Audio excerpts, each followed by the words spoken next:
สบายดีพี่น้องกราบทักทายสบายดีสวัสดีFCทุกคนเด้อเนาะยินดีต้อนรับเข้าสู่ช่องน้องอันอีดีพี่น้องมื้อนี้พี่น้องมีอันทางแข้งเนาะพี่น้องแข้งจำปาสักเนาะรอบก่อนเป็นเมืองเฮาบัดนี้เป็นแข้งพี่น้องกะเป็นแข้งกะแข้งจำปาสักแบบคล้ายๆแบบจังหวัดหั่นแหละเนาะพี่น้องแข้งเมืองกะสิเทียบใช้ฟังไทยกะจักเป็นอีหยังเนาะพี่น้องก็บ่แน่ใจแต่ว่าแข้งนี่กะน่าจะแบบเป็นจังหวัดเนาะเป็นจังหวัดหนึ่งทางจังหวัดลงมาแจกของพี่น้องมื้อนี้ก็คือทางแข้งเราก่อนกับทางเมืองเฮาเนาะพี่น้องเพิ่นลงมาแจกเป็นมีและก็น้ำเนาะรอบนี้พี่น้องเพิ่นก็มาแจกอีกเนาะแต่ว่าเพิ่นมาแจกข้าวสารนำพี่น้องก็คือ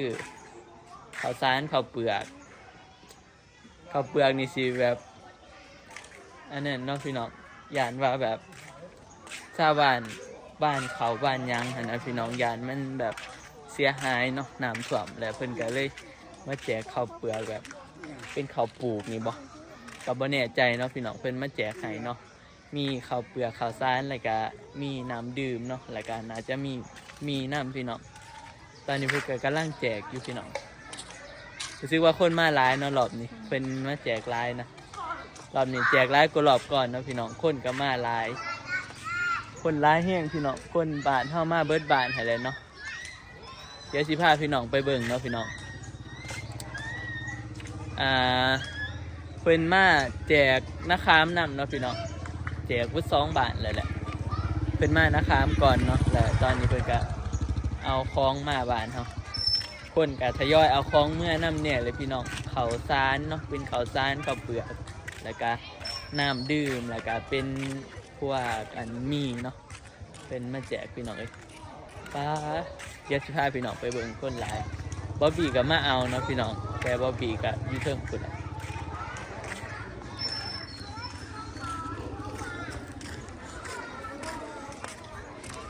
นี่พี่น้อง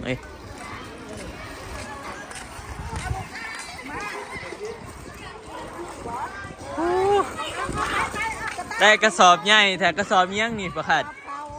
ข้าวเปลือกบ่ข้าวสารโอ้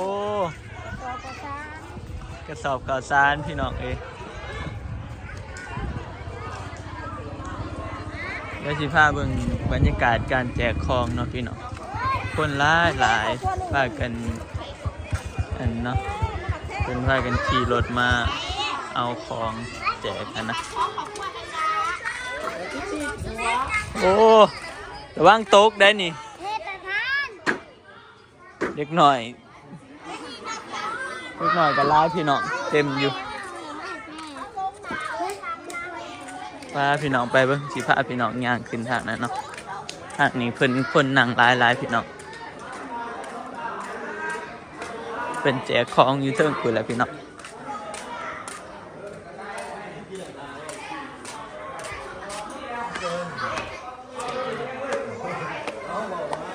ปลาข้าวสารข้าวเปลือกเนาะไปทะเลกระสอบ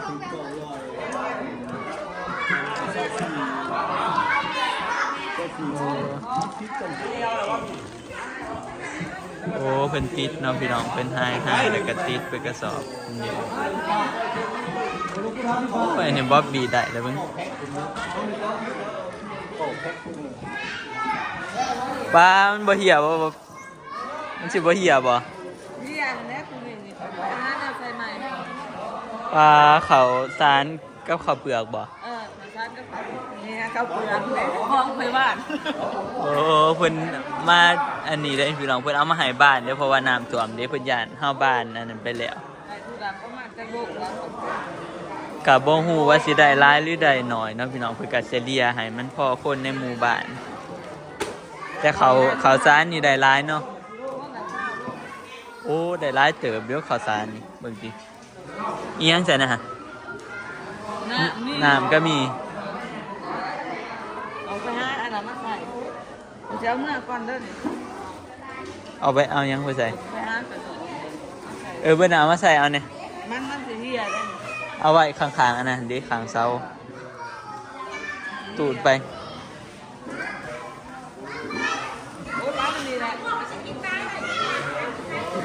น้ำพี่น้องน้ำแล้วก็เขาไปทะเลกระสอบเบิดได้นี่บักบีคือว่าอันนั้นไปกินห้อยคืนนี่เมื่อฝ่าเมื่อแท้โอ้ยหมอบีโอ้ข่าวสารพี่น้องนี่ดิเป็นกระสอบข่าวสารเบิดสอบสีฟ้าๆนี่ตัวนั้นเป็นกระสอบข้าวเปลือกเป็นติดนะพี่น้องนี่ดิ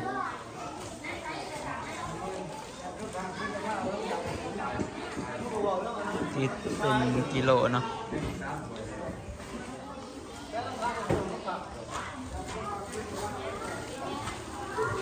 เป็นกระเสเดียให้มันพอกันแล้วเป็นกันติดแบ่งกันเนาะพี่น้องคนก็พากันมาเอาของแจกลายพี่น้อง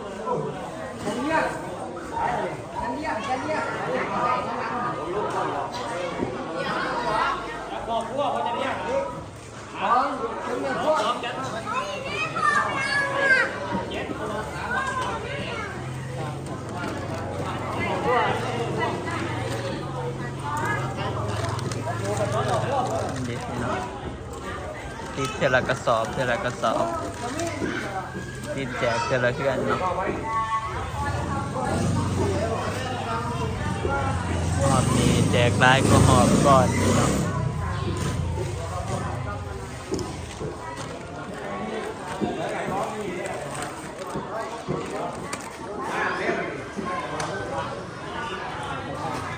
ล่างเบยเลยเนี่ยสองบอกเพื่อนโค้งเป็นตาที่ไอ้ตามเบยเลยนะ พี่น้องชาวบ้านมาหาเอาของแจกมาเบิดบานเนาะเอาอย่างนี้แล้ว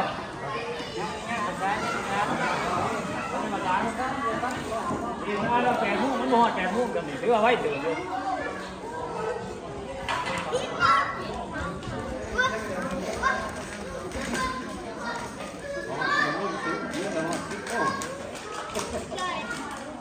เป็นว่าสิแจกเป็นว่าสิแจกเด็กพี่น้องเพราะว่าเพื่อสิแจกครบเนาะ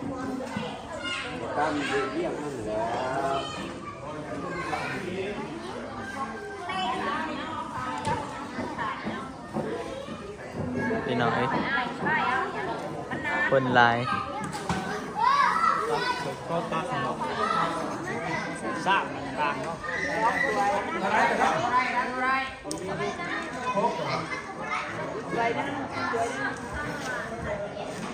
โลเนาะพี่น้อง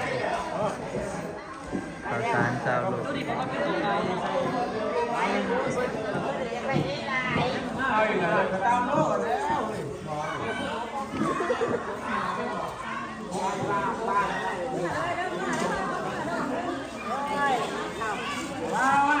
ใจมาอีกพูดได้กำเมื่อแบบนี้ก็ดีป่ะตามขอบคุณเอาลูกต่างๆก็เอาลูกพอดีไปไหนตรงนอกก็ต่อไป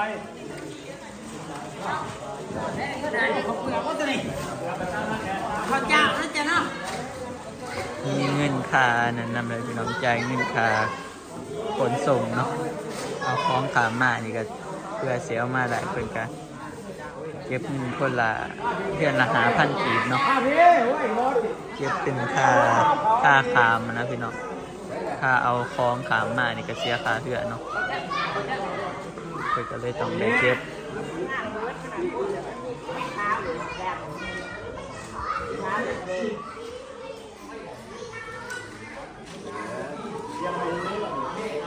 ว่าหัวมีเพิ่นแจกคนละจักห่อ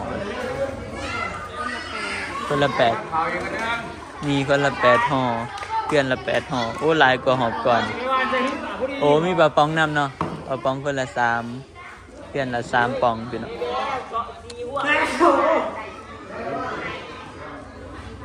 คือได้กับแบกเมื่อเนาะพี่น้องโอ้หมอบีของหมอบีคือได้หลายเถอะโอ้ มาหนึ่งมา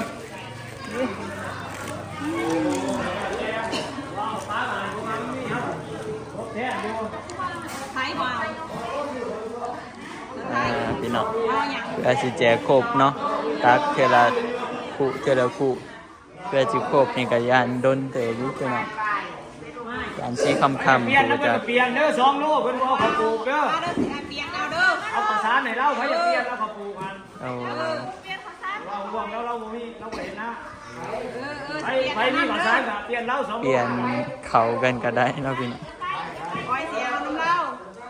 ไปก็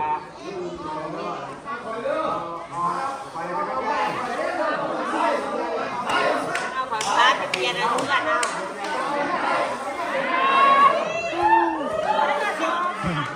บุญว่าไอ้คากพี่น้องเอ้ยคากระแจไปใช้ติ๋วไปซิจากเด้มึงไปท้ายมึง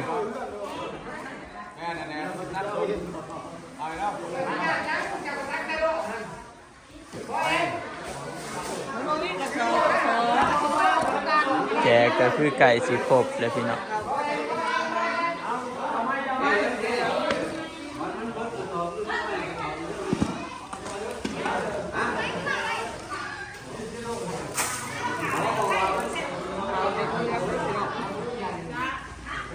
เขาสื่อได้ฮะเบิ่งแต่กระสอบเขาสื่อได้ฮะ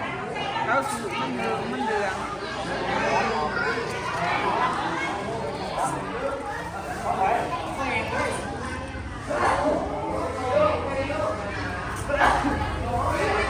เขาเปลือกเขาซานพี่น้องแจก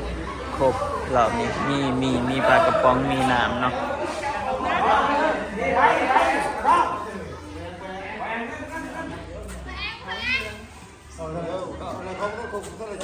ห่วงเขาก็ได้บ่เห็นเราเลยเด้อเฮ้ยโต พี่น้องเอ้ยเป็นสารวนกันอยู่เนาะ ยังหนายังมีไม่ได้ครบก้อนจะจ่ายได้เลยจ่ายว่าเอาเพื่อซีโร่ก็เนี่ยก็เลยซ้อมเนี่ยซีเดียวไปพ่อนะดีนะเราไปครับ ได้แล้วนะ พี่น้องมีทาง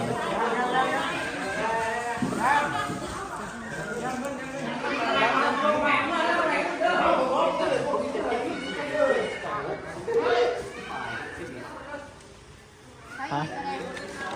เอาเจ้ามาอีก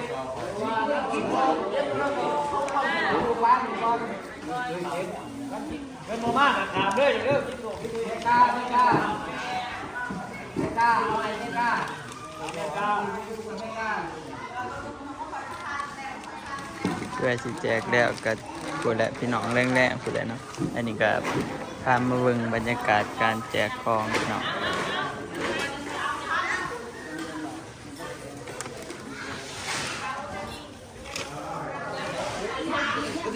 โอ้ได้แล้วบ่โตอันใดได้ทำได้บ่โตทันใดคือกันเขาแจกครึ่งแล้วบ่เพิ่งเติบเลยเนาะ จะมาเอาไปแล้วขามือเลย โอ้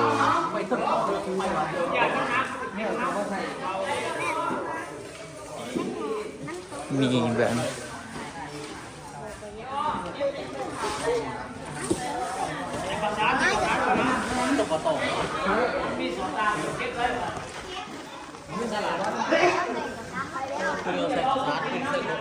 อ่ะพี่น้องเอ้ยนี่ก็พามาเบิ่งนั่นเนาะพามาเบิ่งบรรยากาศการแจกของพี่น้องอยู่วัดบ้านท่าน้องเพิ่นแจกของกาเพิ่นแจกของก็ได้ โอ้ยยังเมื่อวันเบิร์ดฝุ่น ข้าวเปลือกเนาะพี่น้องข้าวเปลือก เปลือกซาน ข้าวสาร20 โลเนาะแล้วก็ข้าวเปลือก2 โลบ่ข้าวเปลือก2 โลเนาะแล้วก็มี8ห่อแล้วก็ปลากระป๋อง3ป๋องแล้วก็มีน้ำพี่น้องน้ำ7ปุกหน่อยต่อเพื่อนเนาะพี่น้องก็ประมาณนี้แหละเพิ่นก็แจกเนาะแจกได้เท่านี้ก็ดีแหละพี่น้องเอ้ยก็ใครกลัวแบบบ่ได้มีหน่วยงานอีหยังมาแจกเลยนะพี่น้องเพิ่นมาแจกไปมันก็ ดีเนาะพี่น้องแล้วก็เพิ่นรู้สึกว่าเพิ่นมาแจกไว้อดี